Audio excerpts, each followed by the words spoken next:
할렐루야, 좋은 아침입니다. 할렐루야, 반갑습니다. 오신 여러분 축복합니다. 축복합니다. 손을 모두 한번 힘차게 흔들어 주세요. 좋은 아침이에요. 행복한 아침이에요. 축복의 아침이에요. 먼저 기도하고 시작합니다. 하나님께 감사합니다. 좋은 아침을 주셨습니다.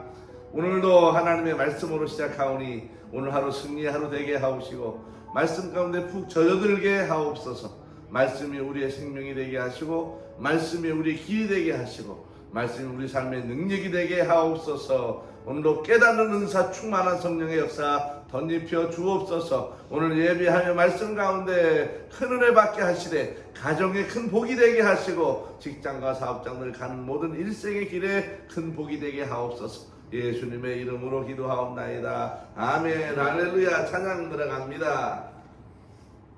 성도여 일어나라.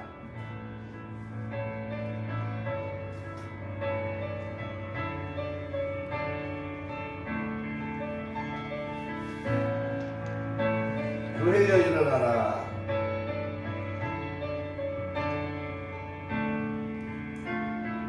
교회여 일어나라. 주께서 부르시니 두려움과 슬픔을 덮고 교회여 일어나라. 교회여 일어나라. 주께서 부르시니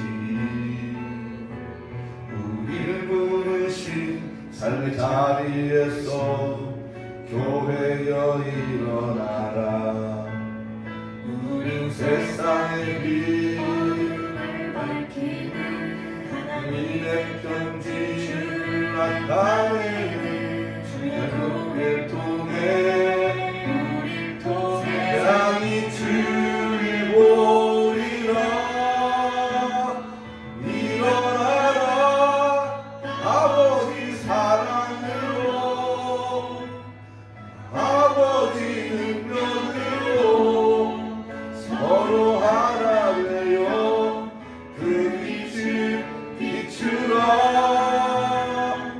노래하라. 아버지의 사랑을 아버지의 뜻을 이 삶의 노래로 주님을 나타내라.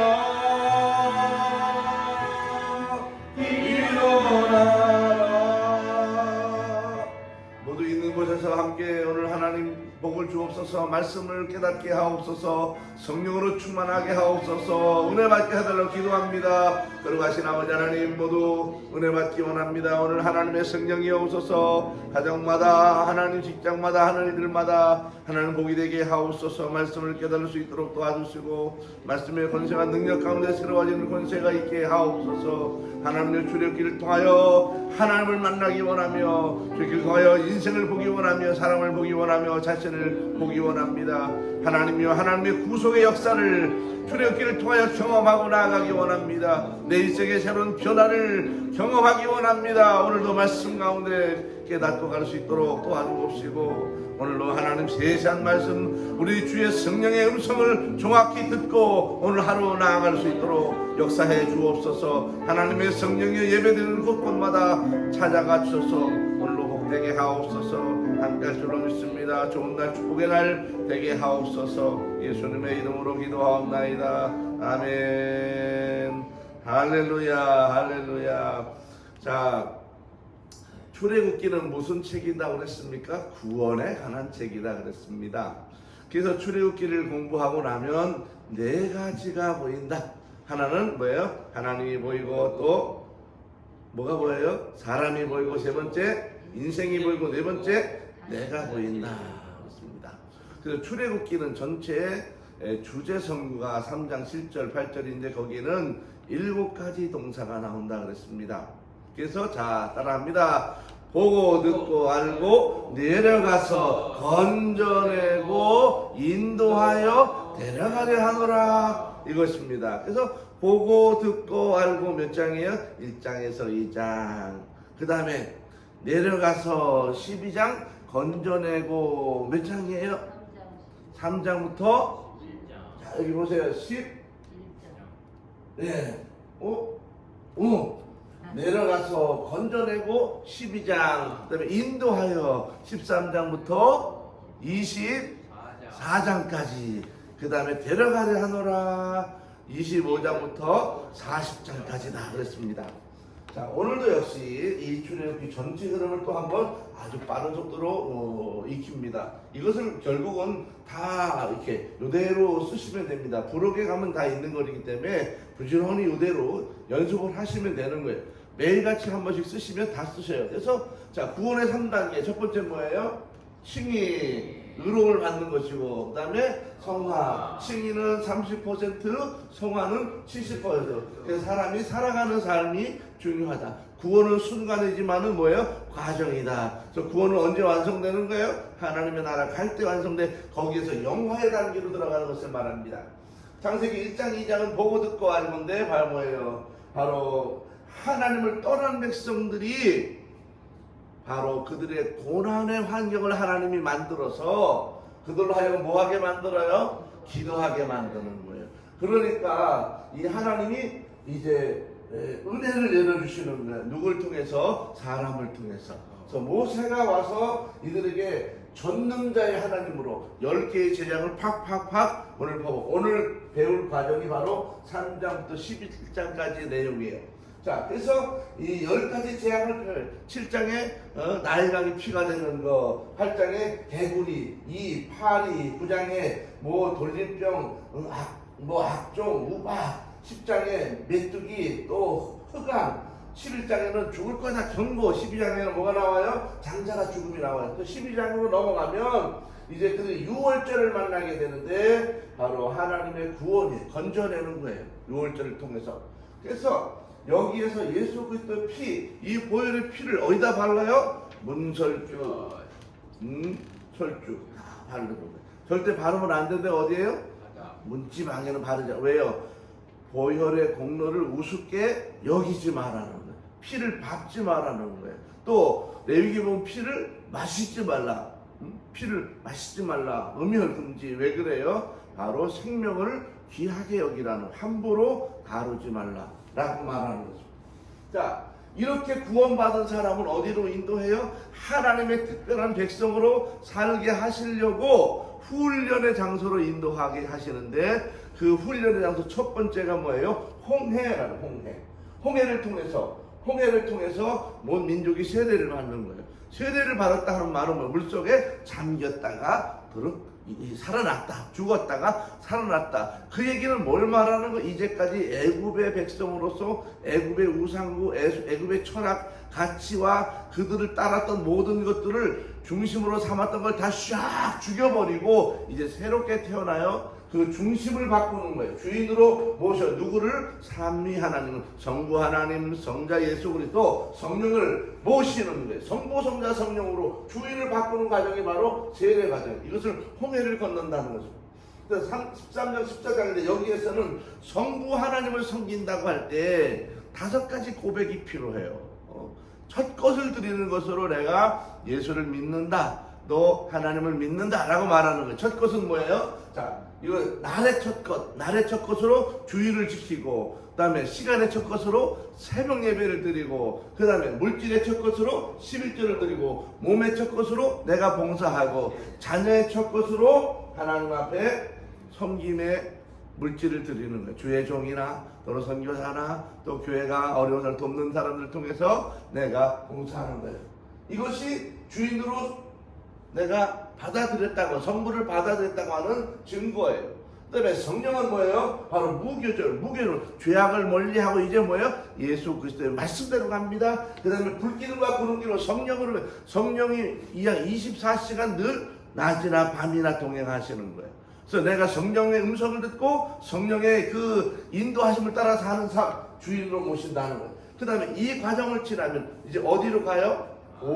이제 5대 광야로 가는, 이 5대 광야는 광야에서 초점을 맞추는 거예요. 초점. 이 5대 광야에 가면 포커싱, 초점을 맞추는 거예요. 로드십, 예수님의 인도하심, 그 초점, 예수님의 구원의 역사 가운데 내가 들어가기 위해서 광야에서 훈련을 받아. 이때 엄청 힘든 삶을 때로 살아간다는 거예요. 사람이. 그럼 예수 믿으면 그다음부터 축복, 그것이 아니라 예수 믿고 훈련 단계로 들어가는 거예요.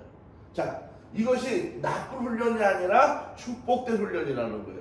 여기에서 있는 고난은 엄청 어렵지만 이것은 힘든 뿐만 아니라 괴로워. 그러나 이 초점을 맞추는 고난이지만은 신난다고. 신나. 그래서 여기서 보면 어떤 초점 맞춰요? 스르강에 가면 3일 만에 스르강에 딱 도착할 때 뭐가 나왔어요? 우물이 나왔는데 써서 마시지 못해. 기대했던 게 무너지는 거예요. 그때 뭐를 가지고 이 문제를 해결하는 거예요? 나뭇가지 십자가를 넣으라는 거예요. 신광에 갔더니 먹을 게 없는 거예요. 다 떨어졌어요. 그때 하나님 뭘 갖다 줬어요? 만나와 메추라기를 갖다 주는 거예요. 하나님의 말씀으로 이제 살아가는. 예수님도 바로 요거 가지고 마귀를 마태복음 4장에서 물리치지 않아요? 자, 르비딤 광야에 갔더니 뭐가 터졌어요? 생수가 나오는 거예요. 생수. 하나님의 성령의 역사 가운데 살아가는 거예요. 아말렉 갔더니 사람들이 나를 괴롭히는 거예요. 사람과의 관계 가운데 우리는 어떤 훈련, 사람과의 관계도 훈련이 필요해. 그 관계의 훈련은 뭐예요? 바로 내가 가까이 있는 구역 식구들과 가까이 믿음을 나눈 사람이 교회 안에 필요하다는 거예요. 그래서 교회는 홀로 왔다 갔다 하는 것이 아니라 교회 와서 내가 믿음으로 함께 붙잡고 기도하고, 내가 어려운 문제, 힘든 문제, 고난의 문제, 슬픈 문제 이런 게 있을 때 나를 위해서 기도해 주세요 하고 전화할 수 있고 부탁할 수 있는 사람이 있고 같이 따뜻하게 밥 먹고 이야기할 수 있는 사람이 이게 바로 아말렉이라는 거예요. 이 시내라고 하는 건 이제 하나님의 말씀의 장으로 들어가는 건데 결국 뭐예요? 신의 영역 속에 들어가는 거예요. 이것은 뭘 말하는? 교회 안으로 쑥 들어오는 거예요. 교회 안에. 저 교회 와서 함께 드림팀이 되는 거예요. 내가 교회 와서 함께 손잡고 신나는 하나님의 일들을 내가 해나갈 수 있는 거, 이것이 바로 뭐예요? 신의 광야를 말하는 거예요. 이게 교회라는 거예요. 그래서 교회는 이 성도들이 안에 들어와서 나를 통해서 하나님의 선한이 이루어지고, 나를 통해서 예수 믿는 구원의 역사가 일어나고, 나를 통해서 하나님의 영광 받는 일들이 벌어지는 것, 이게 바로 뭐예요? 교회 드림팀, 하나님의 나라를 확장하는 거예요. 이것이 바로 초점을 맞추는 삶의 과정이라는 거예요. 옛날은 나를 위해서만 살았지만 이제 누구를 위해서? 하나님의 나라와 교회를 위해서, 하나님의 영광을 위해서, 예수 그리스도의 구원을 위해서 살아가는 구속사적인 삶을 살아가는 것, 신의 광야를 말하는 거예요. 자, 그것이 끝나가는 우리 어디로 인도해? 하나님이 시내산으로 불러 올리는 거예요. 시내산을 불러 올리고 거기서 뭘 해요? 이제 하나님의 자기이신 나는 이래, 마음이 이래. 그래서 하나님이 통치 원리를 가르쳐, 하나님의 가치를 뭐고, 기준이 뭐고, 원칙이 뭐고, 철학이 뭔지를 가르쳐 주는 거예요. 그래서 여기 이것은 시내산에서 뭘 배운다? 관계를 배우는 거예요. 관계. 이 관계는 3대 관계가 나오는데, 하나는 대신 관계, 하나님과의 관계는 어떻게 해라. 두 번째 뭐예요? 대인관계, 사람과 사람 간의 관계는 어떻게 해라. 또 자기 자신의 문제, 너는 세상에서 어떻게, 어떤 마음으로, 어떤 식으로 살아가라 라고 하는 관계를 배우는 거예요. 관계. 자, 이 관계를 배우고 나면 하나님이 어디로 인도해요? 이제 성막으로 인도하는 거예요. 데려가는 거예요. 이 성막의 초점은 뭐냐 하면 매일같이 하나님을 만나는 거예요. 그래서 이 성막은 만남이에요. 만남. 자, 출입문이 하나래. 동쪽으로 나가 유일한 문이에요. 바로 예수님만이 우리의 구원자의 번제단에 딱 맞는 첫 번째. 거기서 뭐 해요? 동물을 잡아서 피를 흘려서 이제 이 번제를 드려요. 거기서 피로 죄를 씻어. 그 다음에 물동을 넣어서 손을 씻고 발을 씻어요. 자기의 죄를, 이 삶의 죄를, 생활의 죄를 물로 씻는 거예요. 떡상을 지나요. 그래서 말씀을 먹고 살아가는 거 말해요. 금등대가 나와요. 금등대에 촛불을 켜는 것처럼 등으로 기름을 켜요. 바로 성령이 나의 삶을 비춰주는 것을 말하는 거예요. 분향단에 가요. 분향단은 뭐예요? 향기를 올려드리는 거예요. 향기를. 그 향기는 나의 뭐예요? 예배와 기도를 말하는 거예요. 그 다음에 이제 지성소 안으로 들어가면 뭐가 있어요? 세 가지가 있는데 하나는 만나가 들어가요. 만나. 그 만나는 뭐예요? 한없이 나를 공급해 주시는 분이 하나님이라는 거예요. 내가 어느 곳에 무엇을 나를 공급해 주시는 하나님이고, 두 번째 아론의 쌍난 지파이가 있는데 그건 뭐예요? 교회 안에 뭐가 있다? 하나님의 영적인 위계 질서가 있다는 거예요. 위계 질서. 그래서 교회 안에서도 여러분 함부로 막 하는 거 아니에요. 다 위계 질서를 보고 장로님들 귀하게 여기고 나이분들을 귀하게 여기고 또 서로 간에 예의를 지키고 하는 거 막 소리치고. 우리 교회는 절대 그러니 교회가 25년 됐는데 한 번도 이 회의하면서 싸운 일이 없어요. 목사님 그거 하시면 안 됩니다. 이런 사람이 아무도 없었어요.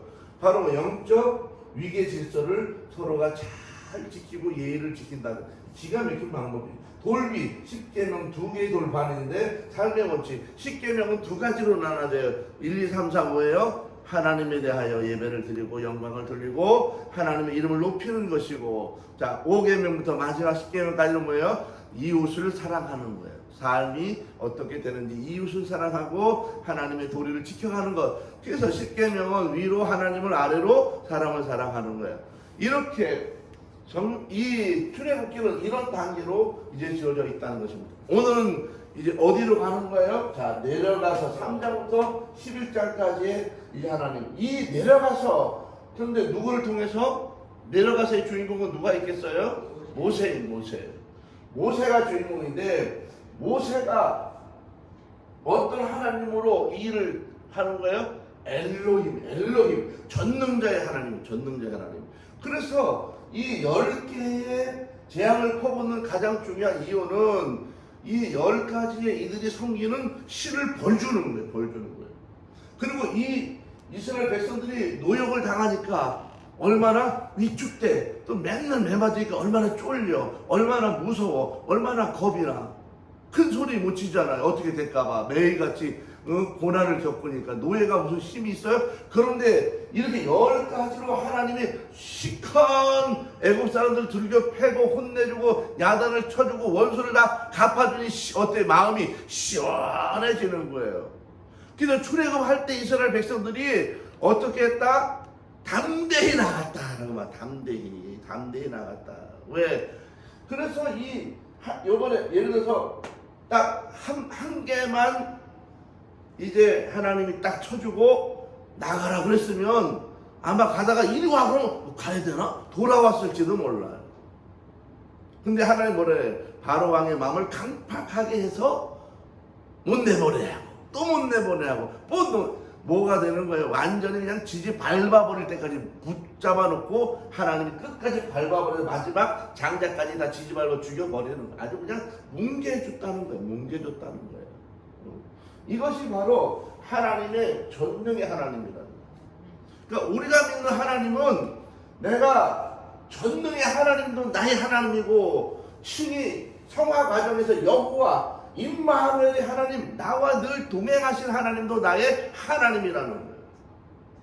우리가 때로 살아갈 때 고난을 만났을 때 어떤 하나님? 함께 하신 하나님. 내가 정말 이길 수 없는 문제를 만났을 때 그 하나님 어떤 하나님? 엘로힘 전능자의 하나님으로 내게 다가오시는 거예요. 할렐루야. 이 출애굽기는 오늘 이제 전능자의 하나님 내려가서를 말씀하고 있습니다. 자, 이제 잠깐 교재를 이제 보고 계세요. 교재를 보고 계십시오. 저걸 잠깐 지우겠습니다.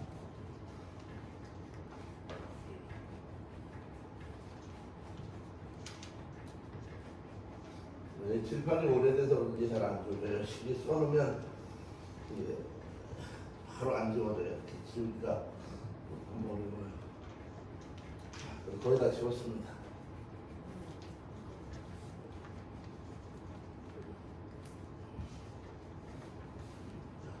매일같이 이것을 써서 해드리는 것은 이제 여러분들이 이 10계명의 이 출애굽기의 구조를 익히시게 하려고 매일같이 똑같이 써드리는 거예요. 그래서 이걸 외우셔야 됩니다. 계속해서 쉬지 않고 그 뒤에 부록에 있는 대로 부록에 있는 걸 가지고 연습을 계속 하시는 거예요. 그래서 빈종이가 있죠. 이게 매일같이 들으면 들어지고요. 이것을 녹음이 돼 있으면 이 부분을 계속 듣고 다니시면 저절로 외워져요. 그리고 그림을 한번 그려보면 누구나 딱 설명할 수 있어요.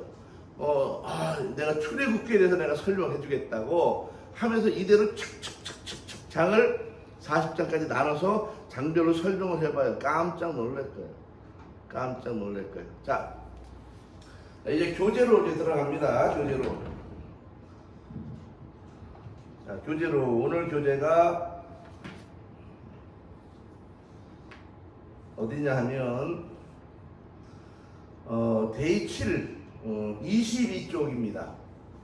22쪽으로 가세요. 22쪽. 22쪽. 제3장 하나님이 준비시키는 목자. 자, 인생에서 여러 만남이 있었을 텐데 특별했던 만남은 언제셨나요? 그 가운데 최고의 만남 중에서 한 가지를 말씀해 주세요. 여러분은 누구를 만난 것이 제일 행복했습니까?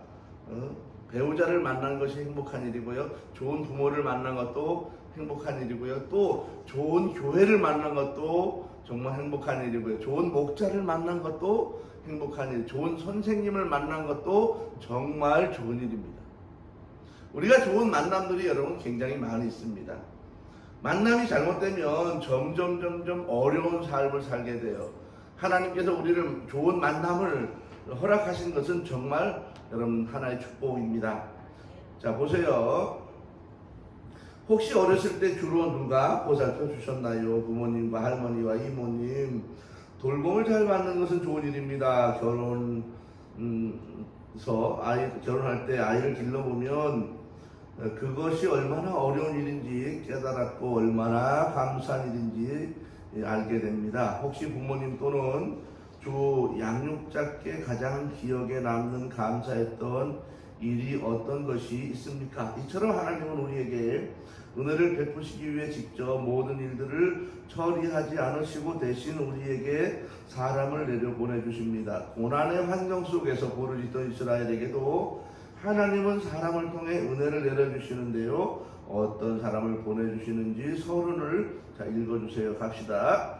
힘든 형편을 통해서 하나님을 찾고 부르짖으면 하나님이 듣고 내려오십니다. 그러나 하나님이 직접 오시는 것이 아니라 준비된 목자를 통해서 찾아오십니다. 하나님께서 구속사를 진행시키시는 일반적인 원칙은 사람을 통해 세상을 구원하신다는 것입니다. 그러므로 사람이 소중합니다. 여러분, 우리 인생에 정말 소중한 것이요, 사람을 잃으면 안 되는 거예요. 내 주위에 있는 귀한 분들을 잘 알아봐야 돼요. 내가 정말 교제를 영원토록 잘 해야 될 분들이 누군지 봐야 돼요. 여러분, 좋은 사람이 멀리 있는 게 아니고요, 가까운 데 있는 거예요. 가까운 데요. 자, 여기서 보면 내려가는데 누구를, 모세를 내려보내는 거예요. 모세를. 자, 하나님의 일을 감당하는데 누구를 보낸다고요? 모세를 보낸다는 거죠. 이 모세를 보낸다고 하는 것이 얼마나 중요한 일인지 몰라요. 자, 또 보세요. 우리의 일상 삶에서 하나님이 만나게 하신 사람은 우연으로 만난 게 아닙니다. 우리는 사람을 통해 하나님을 만나게 되고 하나님의 깊은 뜻을 깨닫는 경우가 많습니다. 그러므로 좋은 목자와 만나면 축복입니다. 그를 통하여 우리가 하나님께 나아갈 수 있기 때문입니다. 여러분, 정말 뭐 좋은 교회, 나쁜 교회 우리가 말할 수 없지만은 정말 조심스러운 이야기지만은 목자는 좋은 분을 만나야 돼요. 준비된 목자. 준비된 목자. 직업적인 목사님은 곤란해요. 직업적인 목자. 하나님의 종으로서의 목자가 이 시대에 필요합니다. 목숨을 걸고 하나님 일을 감당하는 사람. 월급을 받기 위해서 일하는 세상의 직업으로서의 그런 목자로 세상에 변해간다고 하는 것이 지금 얼마나 가슴 아픈 일인지 몰라요. 그래서 지금은 목사님 세금을 내면서부터 딱 시간이 정해져 있어요. 8시간만 일해야 되는 거예요. 여러분, 이게 얼마나 저는 가슴 아파요. 교회는 세상의 직업과는 다릅니다. 이것은 직업이 아니고 소명이에요. 하나님의 부르심이에요. 하나님의 부르심은 그냥 내가 세상 걸 다 포기하고 내가 어느 곳에 하나님 나를 가라 하든지 아멘, 예, 아브라함처럼 그냥 나서는 거예요. 목적지가 정해진 거예요. 너 시골로 가라, 아멘. 너 섬으로 가라, 아멘. 너 도시로 가라, 아멘.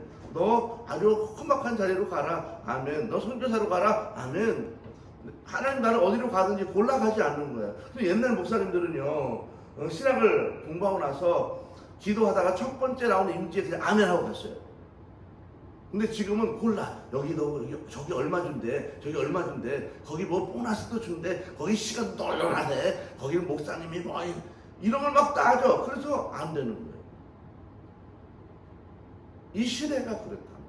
그래서 지금 좋은 목회자를 만나는 게 그리 쉽지 않아요.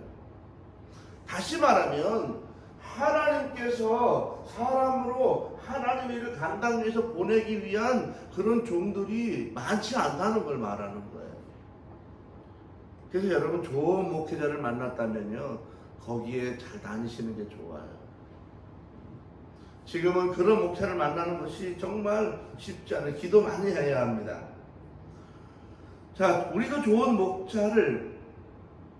목자가 되어 만나는 사람들에게 하나님을 보여주는 사람들이 되어야 합니다. 목자는 쉽게 만들어지지 않습니다. 또 아무나 목자로 쓰시지도 않습니다. 또한 오랜 시간 하나님의 계획 속에서 하나님이 원하시는 수준으로 준비되어져야 합니다.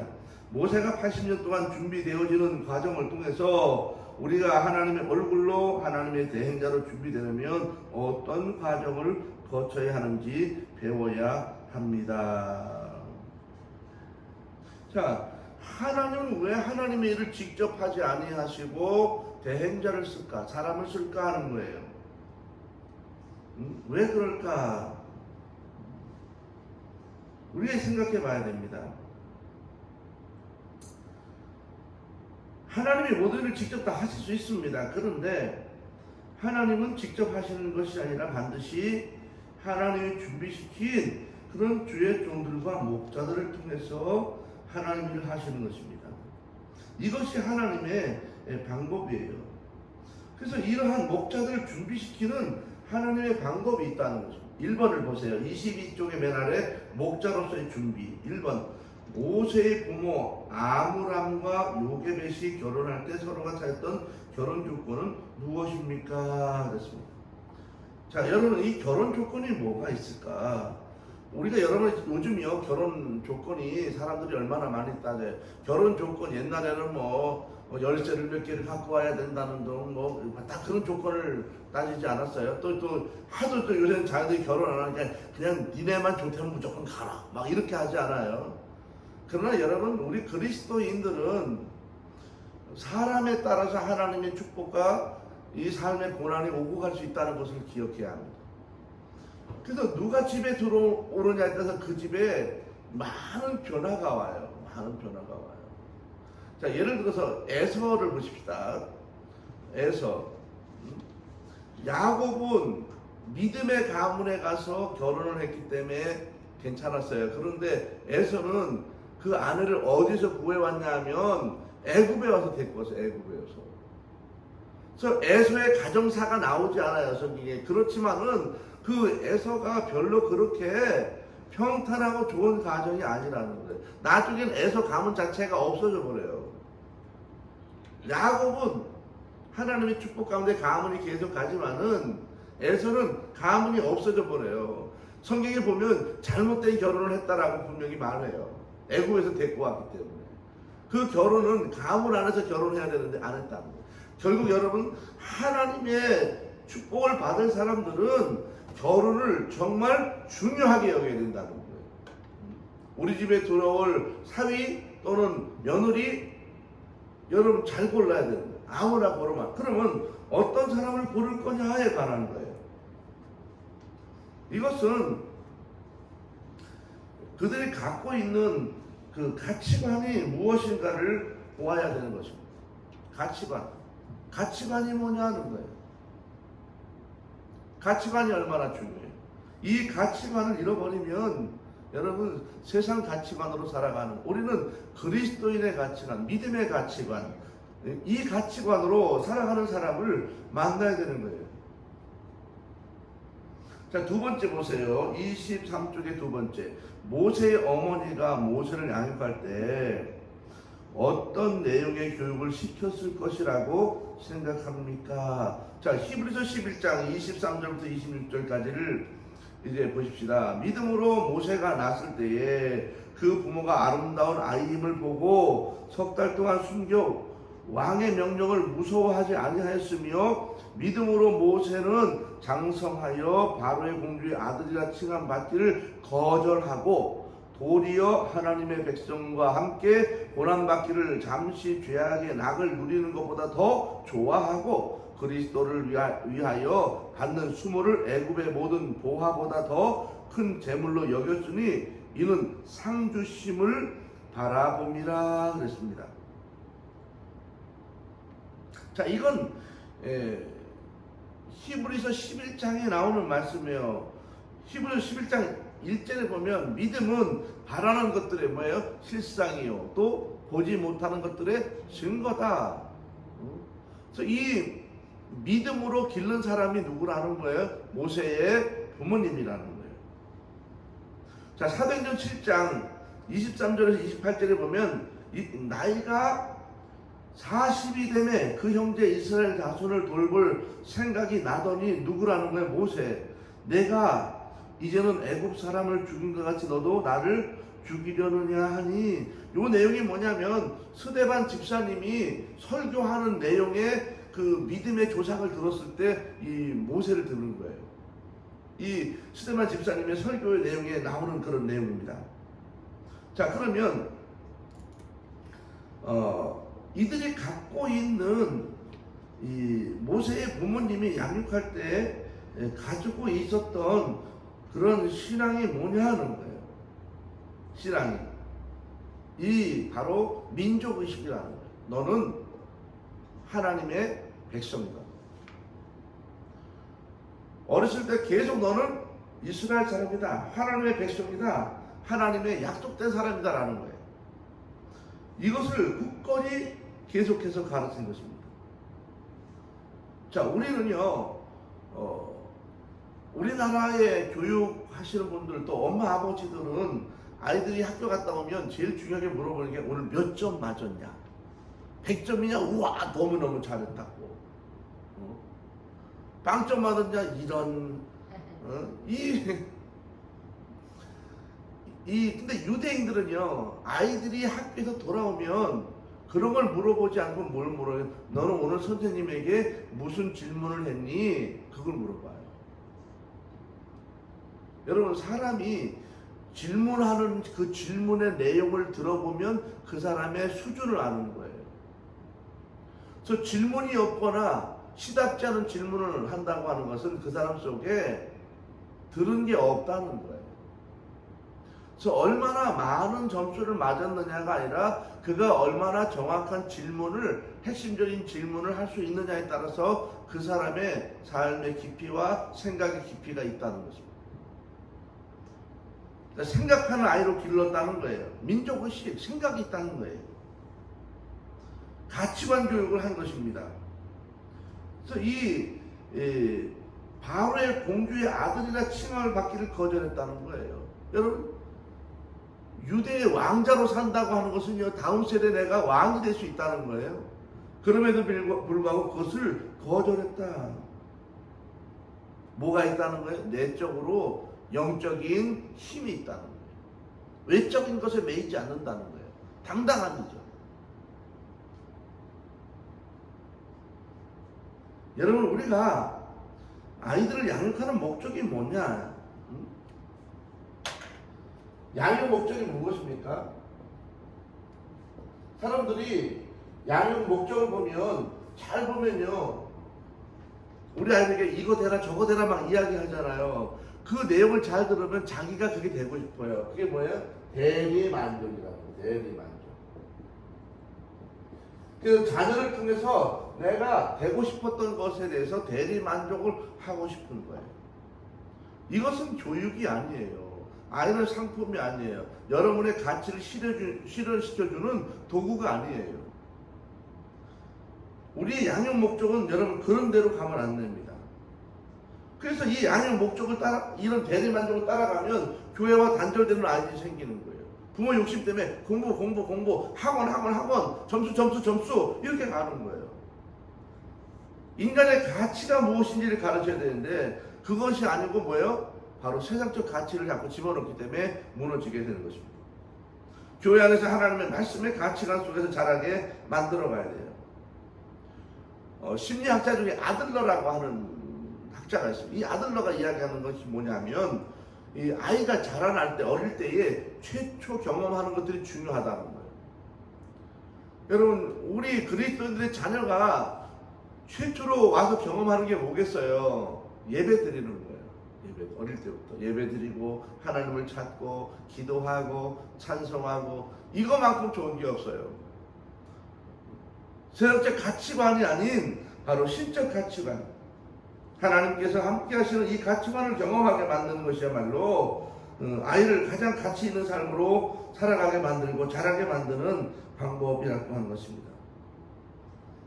그래서 하나님이 이 모세를 볼 때 하나님 보기에 좋았다. 좋았다. 응? 하나님 보시기에 좋았다. 이것을 토브라고 말해요. 토브. 이 토브는 굿이라고 말해요. 굿. 응? 굿. 이 굿이란 말이에요. 또 뷰티풀이다. 응? 뷰티풀이다. 아름답다는 아름답다. 하나님 보시기에 이 모세가 좋았다는 거예요. 아름답다. 자, 우리가 알아야 될 게 뭐냐 하면 복이라고 하는 것에 대해서 알아야 되는데 복. 우리나라나 전 세계나 또 성경에서도 말하고 있는 것이 복이라고 하는 말이에요. 복.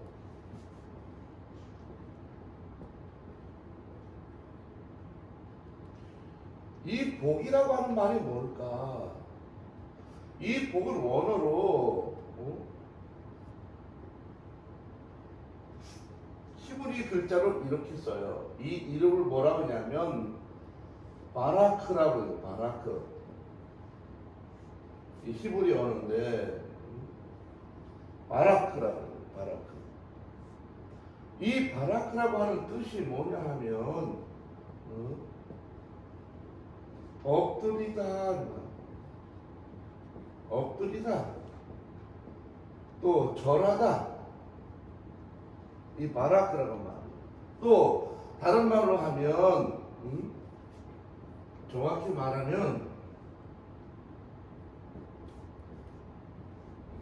무릎을 꿇고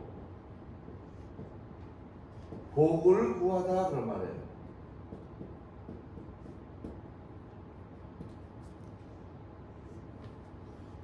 인간의 가장 큰 복이 뭐냐? 인간의 가장 큰 복은 바로 무릎을 꿇고 하나님 앞에 복을 달라고 말하는 거예요. 이것이 복이라는 거예요. 성경에서 말하고 있는 복의 원어입니다.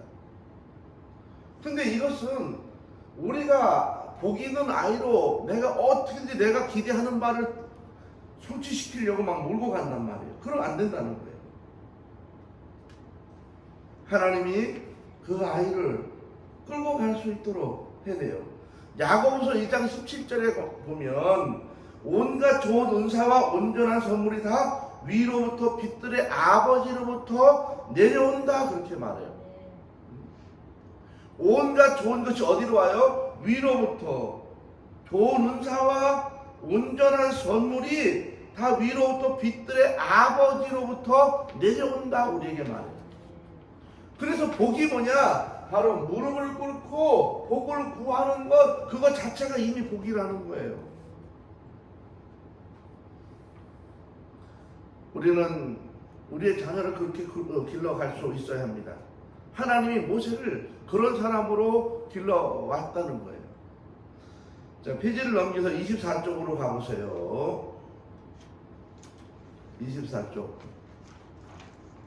자, 하나님 앞에서 광야 훈련이 이제 모세 앞에 펼쳐집니다. 모세가 40세에 부름을 받아요. 그래서 히브리서의 21장에 나오는 대로 이 모세가 어떻게 해요? 가서 동족을 죽이고 물에다 묻어버리고 이제 도망자 신세가 돼서 결국 광야로 나가지 않아요. 자, 그런데 만약 이것을 반대로 모세가 40세에 만약에 진짜 부름을 받았고 바로 앞에 서서 출애굽을 했다. 그때 모세는 어떤 모세예요? 40세 모세. 40세의 모세는 뭐예요? 원기 왕성한 사람이에요. 왕성한 사람. 원기가 왕성해. 40세에. 얼마나 이 사람이 힘이 넘칠 몰라. 그냥 때려서 죽일 정도야. 말 하나 들으면 마음이 오면 때려 죽여. 40세. 얼마나 대단한 사람이에요. 자, 원기왕성의 우리나라 말로. 자, 성경적인 용어로 말하면 성경적인 용어의 40세의 모세는 뭐예요? 예? 뭐가 충만해요? 피가 끓어. 혈기 왕성이에요. 왕성. 혈기가 왕성한 사람이라는 거야. 이 40세에. 그래서 하나님이 이 혈기 왕성한 모세를 바로 쓰지 않아요.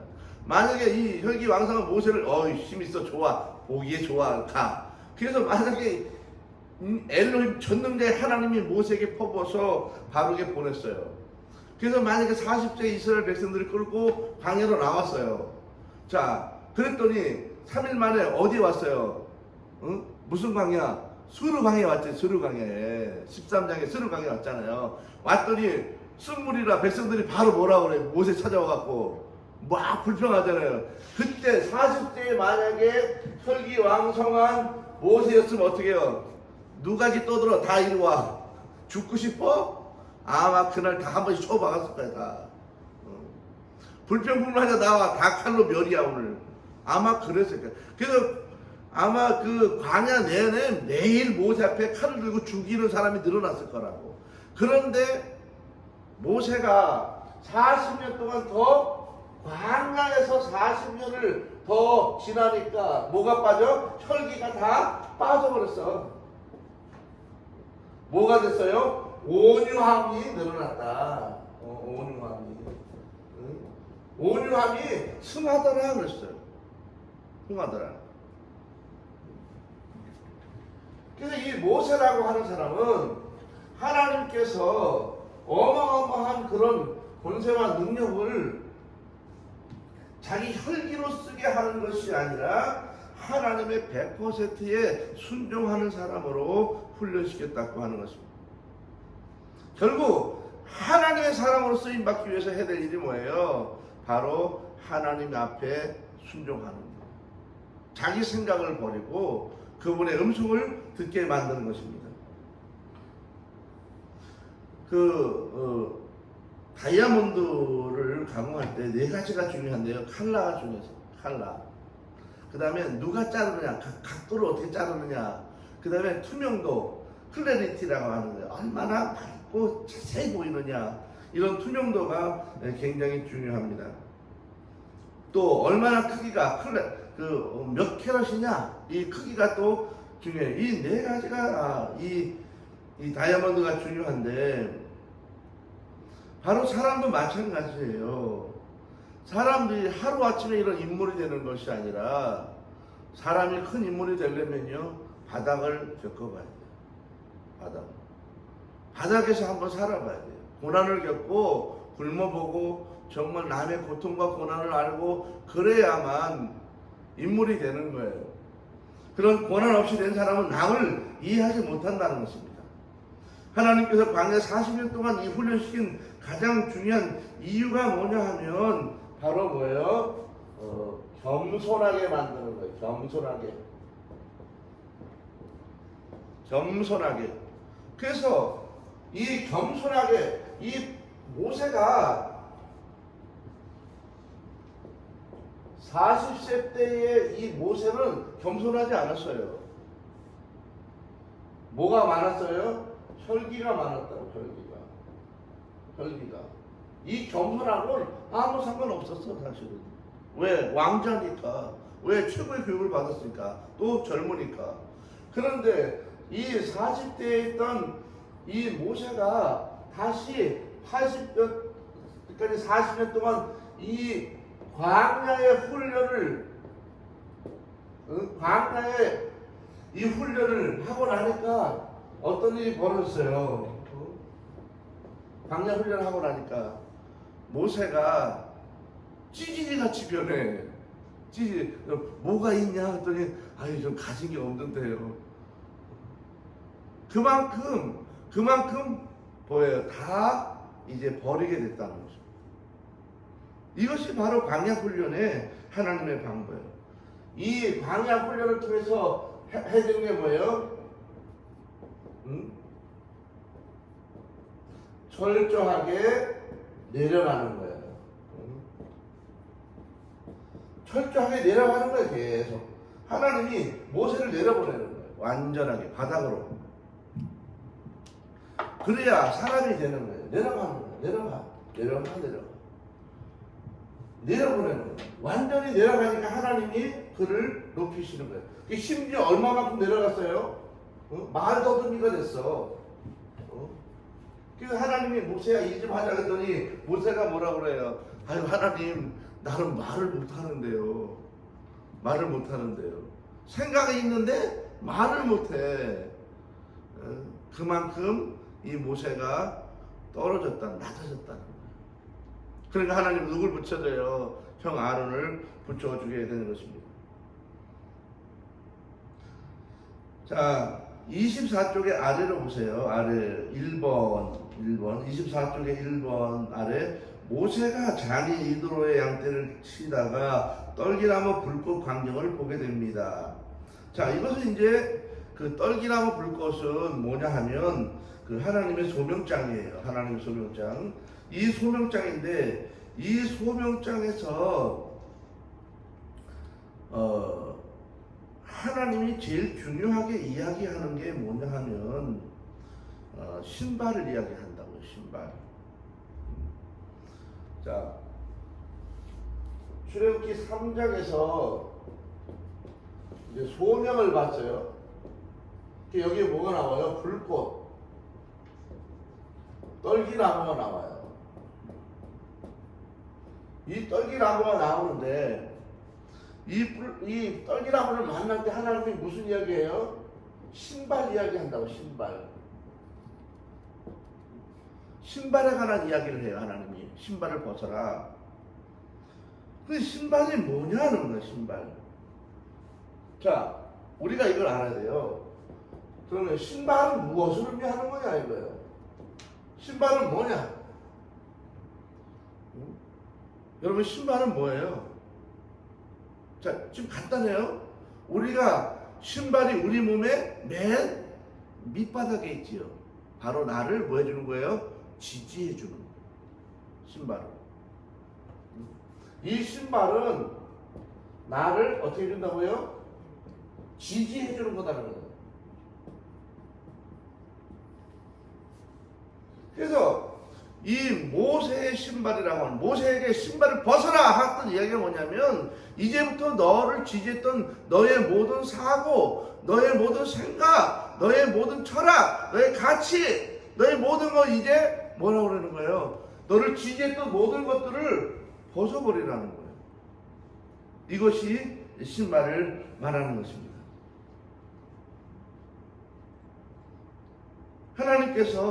그래서 이 하나님 이 모세 보고 신발을 벗으라고 그래요.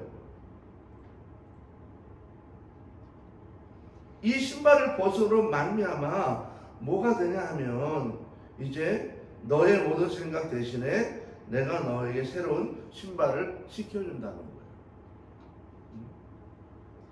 모세가 40년 동안 이 광야에 살면서 광야 40년 동안 살면서 이 40세까지는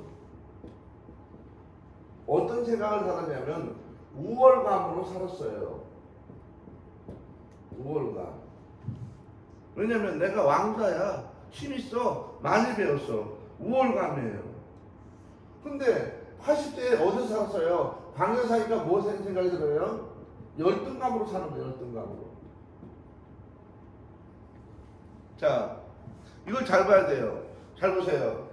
40세에 모세는 우월감으로 살아 자신감이 있어서 다 돼. 힘 있어.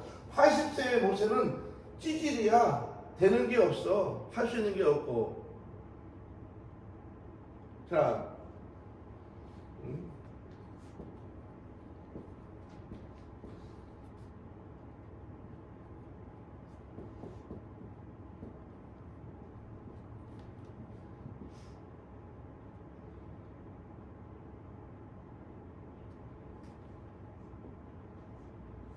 썸바디야. 40대는.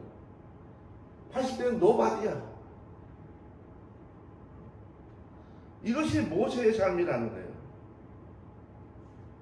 근데 이것이 통합돼야 되는 거예요. 통합. 그래서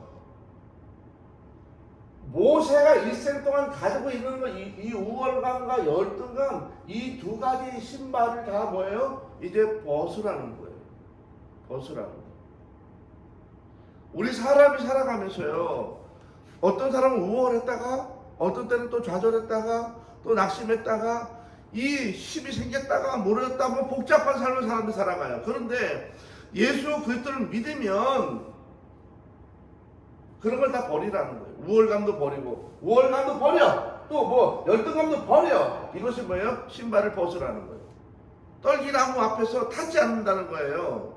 하나님은 뭐예요? 영원히 지켜준다는 거예요. 너 신발 벗어. 너의 모든 자존심, 우월감, 무너진 마음, 슬픈 마음, 고민, 우울 다 버리라는 거예요. 다 버리라는 거예요. 싹 버리라는 거예요. 뭐가 그렇게 되나? 다 버려, 다 버려, 다 버려, 다 버려. 이제 벗어, 신발 벗어. 썸바디도 버려, 노바디도 버려. 다 버리라는 거예요.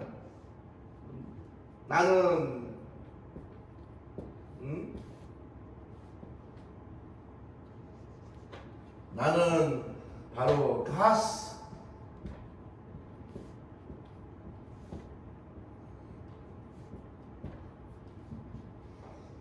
나는 하나님의 사람이라는 거예요. 이것이 신발을 벗는다는 거예요. 이 신발을 벗는 것을 하지 못하면 그 사람이 치우쳐 살아. 교회 안에서도 우월감에 있는 사람과 열등감에 있는 사람 두 가지로 나눠져요. 모세처럼. 근데 하나님 앞에 들어오면 열등감도 버려. 이 우월감도 다 버려야 되는, 신발을 벗는다는 거예요. 그래서 어떻게? 가스 썸바디라는 거예요. 나는 바로 하나님의 인도함을 받는 하나님의 사람이라는 거예요. 이것이 신발을 벗었다는 거예요. 그래서 하나님이 신겨주는 새 신발을 신어야 되는 것입니다.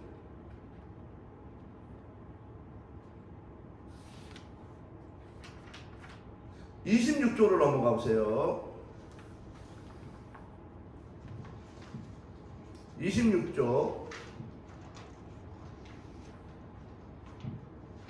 자, 어떤 권위를 주셨는지 살펴봅시다. 그래요. 한번 보시죠. 1번 26쪽의 왼쪽에 위에 내려오시면 어떤 권위를 주셨는지 살펴보죠. 자, 모세에게 주신 하나님의 권위가 뭐냐? 1번 바로 앞에 모세를 세울 때 하나님 모세에게 어떤 권위를 부여하시겠다고 약속하셨습니까? 자, 출애굽기 7장 1절만 봐요. 여호와께서 모세에게 이르시되 볼지어다 내가 너를 바로에게 신같이 되게 하였은즉. 신같은 존재로 만들어. 신같은 존재. 모세는 신이 아니지만은 10가지 재앙을 포함해서 다 찌질한 모세였는데, 두려워하고 열등감에 빠진 모세였는데, 다 모세를 보면 덜덜덜덜덜 떨게 만드는 거예요. 신같은 존재로 만들었다는 거예요. 바로 뭐예요? 나는 뭐예요? 가스 썸바디라는 거예요. 나는 하나님의 사람이다. 하나님이 함께하는 사람. 그때 여러분 그의 삶이 바뀐 것입니다. 그런 권위를 부여한, 신발을 벗으면 하나님의 권위가 내게 들어와요. 이런 걸 다 버리면 하나님 주시는 신적 권위와 능력이 내 안에 들어오게 되는 것입니다. 모세는 하나님의 대행자로 살아가는 거예요. 출애굽기 6장 7절로 갑니다. 중간에 보면 출애굽기 6장 6절, 7절, 8절, 7절을 보세요. 너희를 내 백성으로 삼고 나는 너희의 하나님이 되리니 나는 애굽 사람의 무거운 짐 밑에서 너희를 빼낸 너희의 하나님 여호와인 줄 너희가 알지라. 이게 뭐냐면 바로 하나님의 계약 사상을 전달하고 이루어가는 모세의 사명이에요. 모세의 사명은 뭐예요? 이스라엘 백성들이 하나님의 계약 백성이라고 하는 것을 알려주고 그대로 따라가게 하는 거예요. 이것이 바로 모세가 살아가야 삶의 목적이고 그 살아갈 방향인 거예요. 이 모세는 하나님의 대사로서 살아가는 것입니다. 하나님의 영적 권위를 가지고 잃어버렸던 하나님의 백성들을 하나님의 백성으로 다시 회복시켜 주는 거예요. 그래서 이제 나의 권위가 아닌 신적 권위를 가져가는 거예요.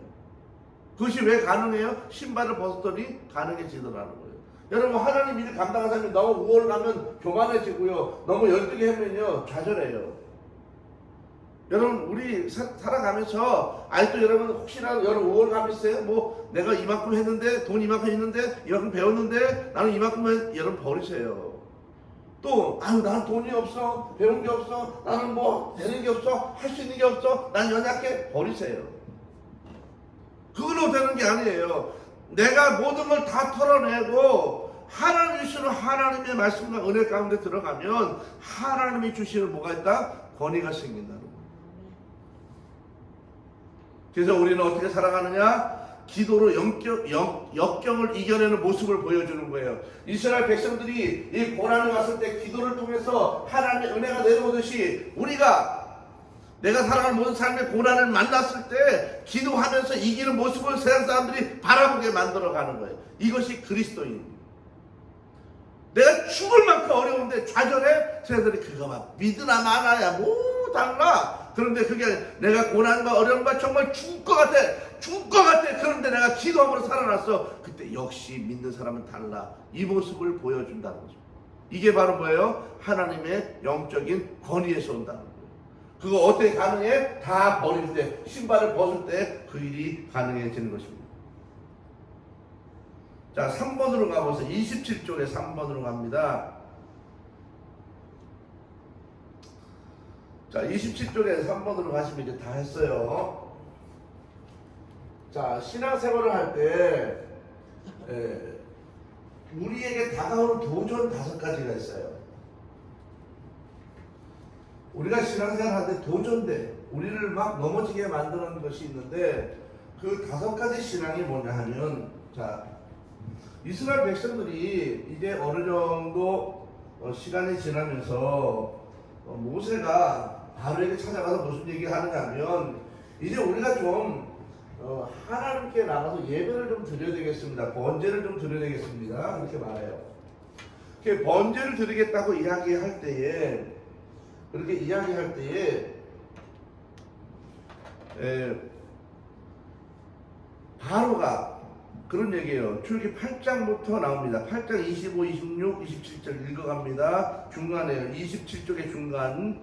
바로가 모세와 아론을 불러 이르되 너희는 가서 이 땅에서 너희 하나님께 제사를 드리라. 모세가 이르되 그리하면 부당하나이다. 우리가 우리 하나님 여호와께 제사를 드리는 것은 애굽 사람이 싫어하는 바인즉 우리가 만일 애굽 사람의 목전에서 제사를 드리면 그들이 그것을 미워하여 우리를 돌로 치지 아니하리까 우리가 사흘 길쯤 광야로 들어가서 우리 하나님 여호와께 제사를 드리되 우리에게 명령하신 대로 하려 하나이다. 그렇게 말했어요. 자,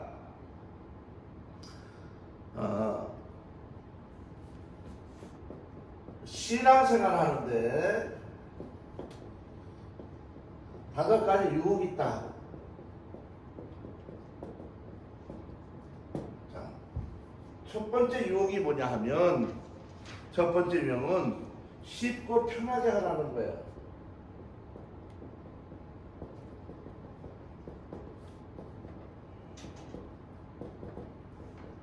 쉽고 편하게 신앙생활 하라. 그래서 이 8장 25절부터 27절까지 보면 이제 3일길 동안 가서 예배를 좀 하겠다. 왜냐하면 여기서 예배하면 애국 사람들이 와서 난리 칠 테니까 좀 조용하게 가서 예배 드리고 오겠다고 집중해서 했더니 아니라는 거예요. 그냥 여기서 예배하라 그래요. 그 얘기는 뭘 말하는 거예요?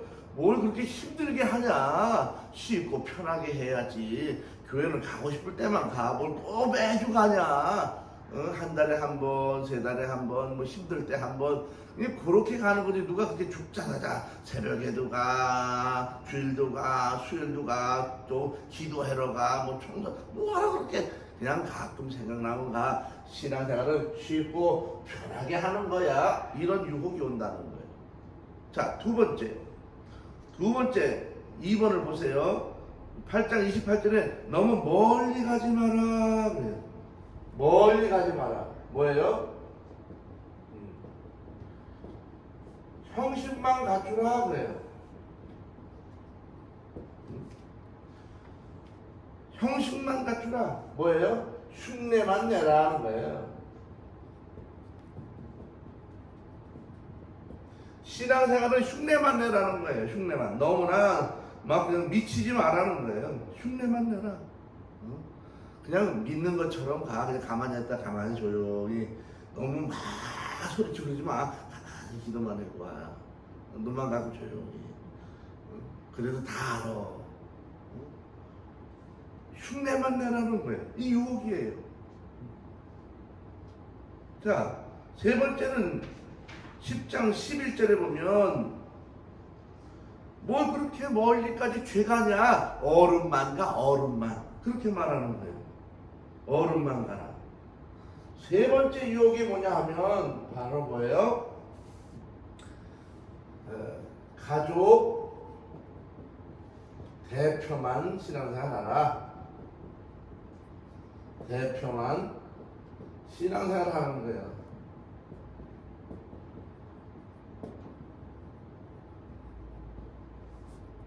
가족 대표만 신앙생활 하면 됐지 뭘 그렇게 아이고 너네 엄마만 다니면 됐지 뭐 죄가 아니야. 엄마만 대표로 다 기도하면 돼. 이렇게 유혹한다는 거예요. 사단이. 이런 생활을 하는 사람도 있어요.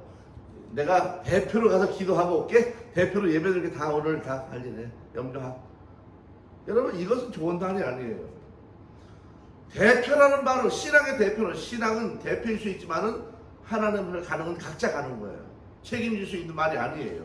자, 네 번째 유혹이 뭐냐 하면 자, 네 번째 유혹은 신앙생활을 하지만은 헌신생활을 하지 마라 그래요.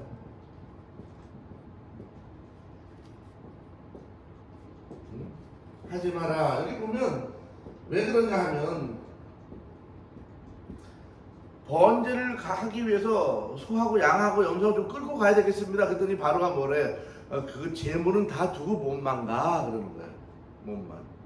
간단히 말해. 교회 생활을 하는데 근데 11좀 드리지 마라. 그건 안 해도 돼. 그냥 조금만 뭐 한 10,000원만 이렇게 또 1,000원만 이렇게 기분 1,000원째 그거만 이렇게 해야지. 뭘 그렇게 살기 어려운데 죄 뭐예요? 헌신 생활을 하지 말라는 거예요. 뭘 그렇게 열심히 가서 뭐 닦고 쓸고 뭐 전도하라 아니야 뭐 그냥 잠깐 그렇게 하는 거야. 자, 다섯 번째 유혹이 우리에게 옵니다. 다섯 번째 유혹. 그 유혹은 뭐냐 하면 그거예요. 출애굽기 14장 이제 5절에 9절까지 나타나는 것인데 이스라엘 백성들이 그 신의 그 홍해 앞에 섰을 때 추격대 오잖아요. 추격을 해요. 막 추격해 와요. 이것이 다섯 번째 유혹인데 그게 뭐냐면 바로 신앙생활이 뭐라는 거예요?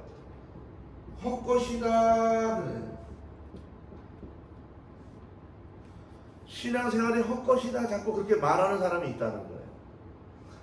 그냥 착하게 살면 되는 것이지 무슨 그렇게 열심히 그렇게 해서 되는 게 아니야. 그냥 세상 순리대로 살아가는 거야. 이런 유혹이 있다는 거예요. 그리고 사람들이 말해요. 그렇게 열심히 한다고 되는 게 아니야. 그래서 사람이 자꾸 말을 통해서 시험에 빠지게 하는 거예요. 이런 유혹들이 있습니다. 이 모세와 이스라엘 백성들이 광야에서 예배드리러 나갈 때 바로가 이렇게 한 가지 다섯 가지의 시험을 하는 거예요. 여러분 우리가 신앙생활 할 때에 이런 다섯 가지 유혹이 들어온다는 것입니다. 우리가 이런 유혹에서 여러분 벗어나야 합니다. 그리고 오직 신발을 벗고 나의 모든 생각을 버려. 그리고 하나님의 영적 권위를 가져요. 그것이 여러분의 능력이 될 줄로 믿습니다. 할렐루야, 할렐루야. 오늘 하나님 감사합니다. 기도하십시다. 거룩하신 아버지 하나님 감사합니다. 오늘 우리에게 말씀 주셨습니다. 능력 주셨습니다. 오늘 말씀대로 살아가도록 도와주시기를 간절히 원합니다. 오늘도 하나님께 드린 예물이 있습니다. 기억해 주옵소서. 하나님 신년 감사 예물을 시간 드리니 예물 가운데 하나님의 복을 더하여 주옵시고 아버지 생명의 거룩한 구원의 은혜가 가정마다 예배하는 곳마다 말씀을 듣는 곳마다 함께하여 주옵소서. 오늘도 살아가는 모든 삶의 터전에 복이 있게 하시고 행사가 형통케 하시며 자녀가 잘되고 가정이 번성하며 사업이 번성하며 직장이 부흥된 놀라운 일이 있게 하옵소서. 오늘도 사랑하는 발걸음 동행하여 주옵소서. 오직 하나님만 축복하옵소서. 예수님의 이름으로 기도하옵나이다. 아멘. 할렐루야. 감사합니다. 오늘도 수고 많이 하셨습니다. 정말 감사합니다. 할렐루야. 할렐루야.